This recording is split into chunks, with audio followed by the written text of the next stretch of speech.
Assalamualaikum warahmatullahi wabarakatuh. Perkenalkan, nama saya Siti Ainia Masita dari kelas 10 IPS 3. Baik, saya akan membacakan hasil kesimpulan saya tentang fungsi dan peranan sosiologi. Bagian A, hakikat manusia sebagai makhluk individual dan sosial. Manusia adalah makhluk individual. Sebagai makhluk individual, manusia memiliki kepribadian yang unik, dan menurut Aristoteles, manusia pada kodratnya adalah makhluk sosial.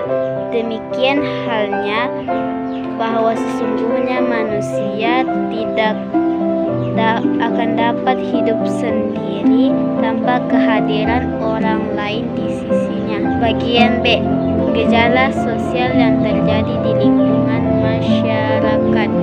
Gejala sosial adalah peristiwa yang terjadi di antara dan oleh manusia, baik secara individu maupun secara kelompok. Contoh gejala sosial antara lain kemiskinan, kejahatan, perang, dan lain-lain.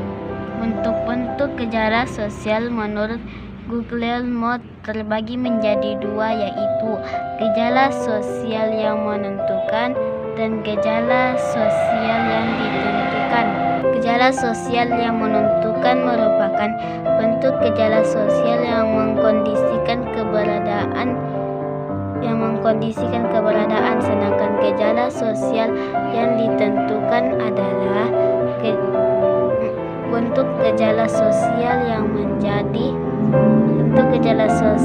menjadi kondisi reproduksi atau menggantikan gejala sosial yang menentukan.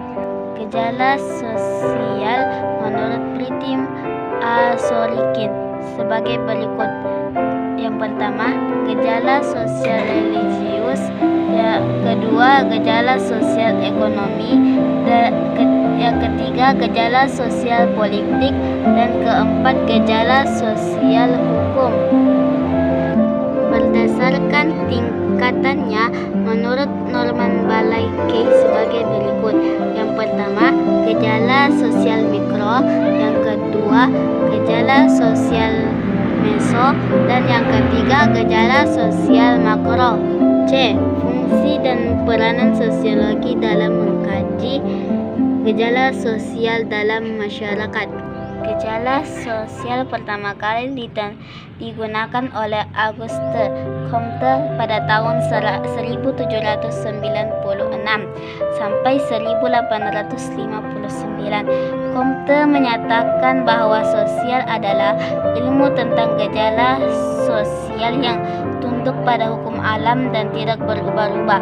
Sedangkan menurut Sorokin menyatakan bahwa sosial mempelajari hubungan dan timbal balik antara aneka macam gejala sosial. Dan adapun menurut Emile Durkheim, pokok bahasa sosiologi adalah fakta-fakta sosial.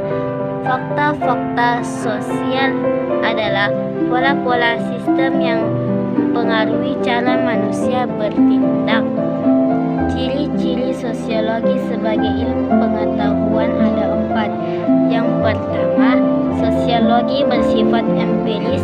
Yang kedua, sosiologi bersifat teoritis. Ketiga, sosiologi bersifat kumulatif. Dan yang keempat, sosiologi bersifat non-etis. Sosiologi memfokuskan studinya pada hal-hal berikut. Yang pertama, hubungan timbal balik antara manusia satu dan manusia yang lain. Dan yang kedua, hubungan antara individu dan kelompok. Ketiga, hubungan antara kelompok yang satu dan kelompok yang lain. Dan yang keempat, proses timbul dari hubungan-hubungan tersebut dalam masyarakat. Sosiologi secara umum berfokus pada studi tentang perilaku manusia dan masyarakat. Namun demikian, para Sosiologi umumnya memiliki pendekatan yang berbeda-beda dalam melihat objek sosiologi. Metode ilmiah terbagi menjadi dua, yaitu metode kualitatif dan metode kuantitatif. Metode kualitatif dipakai ketika subjek penelitian tidak dapat diukur, dan metode kuantitatif dipakai jika mengutamakan keterangan